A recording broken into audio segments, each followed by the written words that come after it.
여러분 안녕하십니까? 최근 학령 인구가 줄면서 지역 대학이 신입생 모집에 어려움을 겪고 있습니다. 2022학년도 정시 모집이 시작된 가운데 일부 대학들은 학과 개편으로 변화를 꾀하고 있습니다. 윤주성 기자가 취재했습니다. 전남의 한 대학 체육관에서 우렁찬 기합 소리가 울려 퍼집니다. 올해 신설한 태권도학과 예비 신입생들이 벌써 학교에 나와 훈련에 여념이 없습니다. 앞으로의 꿈은 공부하면서 지도자 자격증도 따고 태권도의 길을 걷고 싶습니다. 이 대학은 반려동물을 키우는 사람이 급증하는 사회 추세에 따라 반려동물 학과도 신설했습니다. 동물 보건 분야, 그다음에 펫 미용, 동물 행동 교정, 펫 산업 이렇게 해서 4가지로 크게 나눠볼 수가 있습니다. 또 다른 대학 역시 사정은 비슷합니다. 단순히 오락거리로 여겨졌던 게임 시장이 크게 성장하자 전국 4년제 대학 가운데 처음으로 지난해 e스포츠 산업학과를 개설했습니다. 이번에 이제 전체 다 모집을 해가지고 성공적으로 하였고요. 저희가 이제 금년에는 9명을 더 인원을 증원해서 뽑았는데 다 충원을 했습니다. 학령 인구 감소가 가시화하면서 신입생 모집에 어려움이 가중되고 있는 지역 대학. 순수 학문에서 벗어나 사회 변화와 인력 수요에 초점을 둔 학과 개편으로 활로를 모색하고 있습니다. KBS 뉴스 윤주성입니다. 코로나19 확진자는 재택 치료가 원칙이지요.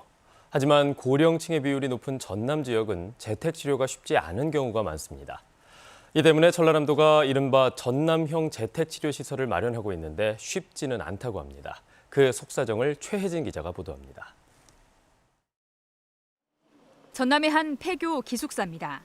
전남도가 취약계층 재택치료시설로 검토하고 있는 곳입니다. 돌봄이 필요한 고령자나 가족 여러 명 중 1명만 확진돼 재택치료가 필요한 경우 이용할 수 있도록 하자는 겁니다. 공중보건이나 행정인력도 배치할 계획입니다. 임대하거나 또 격리하거나 하려면 시간이 좀 걸리더라고요. 보니까 휴양시설이라든지 산림 휴양소 있지 않습니까? 이런 데를 운영해가지고 저희가 할 계획인데요. 시군마다 이 같은 전남형 재택치료시설 확보에 나섰지만 난항을 겪고 있습니다. 시설 인근 주민들의 불안감과 반발을 해소하는 게 쉽지 않기 때문입니다. 숙박시설 업주들도 영업 차질을 우려하며 쉽게 응하지 않고 있습니다. 임대료와 운영비도 예산으로 지원하지만 설득이 어렵습니다.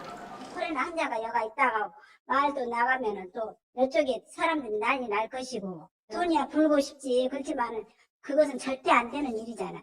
최근 2주 동안 고령층이 많은 전남 지역의 60대 이상 확진자 비율은 36%.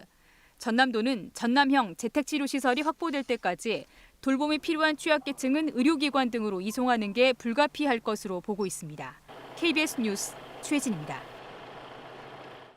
어제 오후 6시를 기준으로 광주에서는 학교와 구청 등에서 코로나19 신규 확진자가 잇따라 나오는 등 산발적인 확산으로 68명이 확진됐습니다. 전남에서는 가족과 지인 등 기존 확진자와의 접촉자를 중심으로 15개 시군에서 57명이 확진됐습니다. 한편 광주시와 전라남도는 오미크론 변이 여부를 분석할 수 있는 시약이 보급돼 자체 판독이 가능해졌다고 밝혔습니다. 3명이 숨진 여수산단 폭발사고 업체에서 400건에 가까운 위반 사항이 적발됐다는 소식을 전해드렸습니다. 사고에 대비한 기본적인 안전 설비조차 없었지만 관리 감독기관은 이 사실을 몰랐습니다. 김정대 기자의 보도입니다. 폭발 사고로 작업자 3명이 목숨을 잃은 여수 국가산업단지의 한 화학공장입니다. 최근 광주 고용노동청의 특별 감독에서 무려 389건의 법 위반 사항이 적발됐습니다. 폭발 사고 방지를 위해 반드시 설치해야 하는 화염 방지기나 가스 감지기는 아예 설치조차 안 돼 있었습니다. 관할 노동청은 폭발 사망 사고로 특별 감독에 들어가고 나서야 이 같은 사실을 확인했습니다. 허술한 관리 감독이 화를 키웠다는 지적이 나옵니다. 큰 기업도 조심을 하지 않았을까? 기계들이 설치가 미비됐거나 이런 것들을 일일이 세세하게 다 본다거나 혹은 작업창의 안전 조치라든가 이런 것들을 다 점검을 해야 되는데 관할 노동청은 정기 점검이 길게는 4년 주기로 이뤄지다 보니 그 사이에 새로 설비가 들어서면 일일이 확인하긴 어렵다는 입장입니다. 더욱이 사고가 난 업체가 화학물질 저장고의 배관 교체 등 위험 작업을 하게 되면 당국에 신고를 해야 하지만 이마저도 지키지 않아 사전 점검이 불가능했다는 해명입니다. 노동부랑 안전공단에다가 우리가 이런 작업을 진행하고 있습니다라고 얘기를 해줘야 되는 건데 그 얘기가 없었다니까요. 지난 5년간 여수 국가산단에서 발생한 안전사고는 63건, 13명이 숨지고 27명이 다쳤습니다. 관할 당국의 허술한 관리 감독 아래 최소한의 규정도 지켜지지 않은 산업 현장에서는 안타까운 죽음이 반복되고 있습니다. KBS 뉴스 김정대입니다. 광주시가 역점적으로 추진한 대형 사업들과 해묵은 현안들이 법정 소송 등에 막히면서 줄줄이 제동이 걸렸습니다. 결국 주요 사업들은 해를 넘기게 됐습니다. 김호 기자가 정리했습니다. 4조 원을 투입해 한류 문화복합단지 조성과 아파트 건설이 추진됐던 평동 준공업지역 개발. 광주시가 사업자와의 의견 차이를 이유로 협상 결렬을 선언했지만 사업자 측은 반발하며 가처분 신청을 제기했고 법원은 이를 받아들였습니다. 16년째 표류하고 있는 어등산 관광단지 조성 사업도 사정은 마찬가지. 광주시가 사업 담보금 규모를 놓고 입장차를 좁히지 못하다가 우선 협상 대상자 선정을 취소했고 사업자 측은 받아들일 수 없다며 행정소송을 제기했습니다. 이 밖에 지산유원지 개발 사업과 민간공원 특례 사업도 사업자 측이 제기한 소송이 진행 중인데 최종 결과가 나올 때까지 길게는 1년 이상 걸릴 것으로 예상됩니다. 광주시에서 그만큼 지역 개발 사업에 대한 준비성과 계획성이 부족했다라고 볼 수밖에 없습니다. 광주시는 가처분 신청 등 법원의 판단이 나오는 대로 속도감 있게 사업을 추진하겠다는 입장입니다.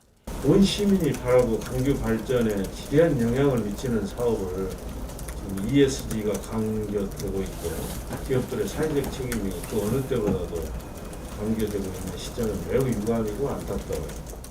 해결의 실마리를 좀채 찾지 못하고 법적 공방으로 이어지는 주요 현안 사업, 지역 개발 사업에 대한 올바른 기준을 정해야 한다는 지적이 나오고 있습니다. KBS 뉴스 김호입니다. 광주의 일생활균형지수가 저조한 것으로 나타났습니다. 고용노동부가 발표한 자료를 보면 지난해 기준 광주의 일생활균형지수는 48.5로 전국 17개 시도 가운데 15위를 차지한 반면 전남은 53.4로 4위를 차지했습니다.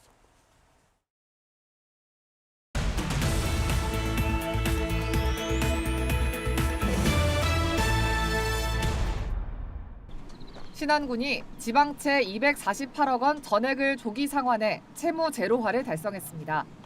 신안군은 재정 건전성 강화를 위해 경상적 경비와 진척이 부진한 사업들의 감액을 통해 올해 3회 추가 경정 예산에서 지방채 248억 원 전액 상환을 계상했고 군의회를 통과했습니다.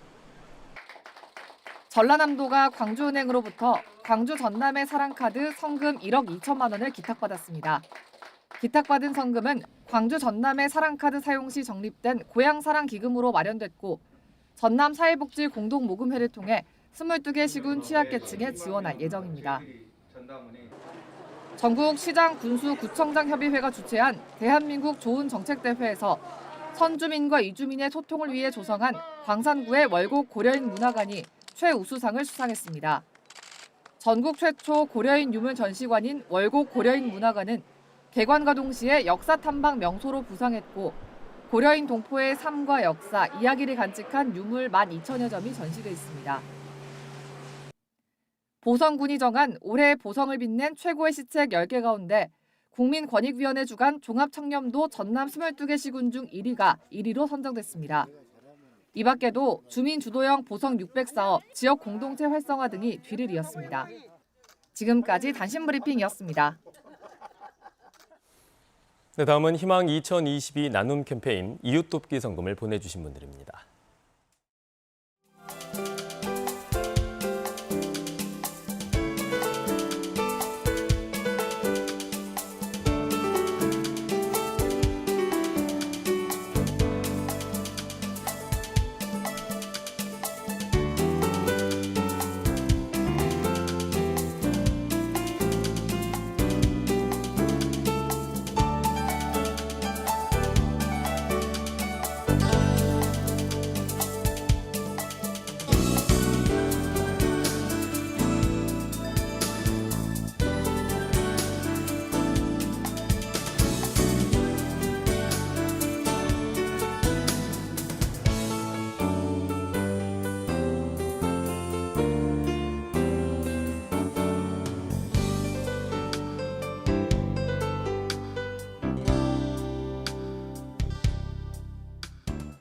천정배 전 국민의당 대표를 비롯해 최경환, 이영주 전 의원 등 이른바 비문 호남계 10여 명이 더불어민주당에 입당했습니다. 민주당은 내년 초 일괄 복당 절차에 앞서 이들 호남계 인사들을 위해 별도로 입당식을 가졌습니다. 이 일을 하다가 폐암에 걸린 환경미화원과 조리사 등 3명이 산업재해를 신청했습니다. 전국민주연합노조 호남지역본부와 공공운수노조 광주 전남지부는 디젤 매연과 연탄재를 마시는 환경미화원과 발암물질인 조리휴메 노출된 조리사들이 잇따라 폐암에 걸렸다며 근로복지공단에 산재 신청서를 제출했다고 밝혔습니다. 대한민국 월남전 참전자회 광주시 지부가 광주 지역 참전 기념탑의 건립을 촉구했습니다. 참전자회는 기자회견을 통해 서울과 부산, 인천 등은 물론 전남 영암과 고흥 등지에도 세워져 있는 참전 기념탑이 민주화의 성지 광주에 없는 실정이라며 이같이 요구했습니다. 여수에서 김치 업체를 운영하는 연예인 A씨가 불법으로 김치를 유통하다가 적발됐습니다. 여수시는 연예인 A씨가 3년마다 받아야 하는 식품안전관리 인증을 지난 2012년 이후 한 차례도 받지 않고 김치를 유통한 사실이 확인돼 식품위생법 위반 혐의로 과태료 240만 원을 부과하는 한편 광주지검 순천지청에 송치했다고 밝혔습니다. 광주와 전남 지역의 지난달 광공업 생산이 10% 이상 증가했습니다. 호남지방통계청이 발표한 자료를 보면 광주 지역의 광공업 생산은 지난해 같은 기간보다 12.6%, 전남은 13.8%가 늘어난 것으로 나타났습니다. 광주의 경우 자동차와 전자부품, 타이어 등이, 전남은 화학제품과 석유 정제 등이 증가세를 견인했습니다.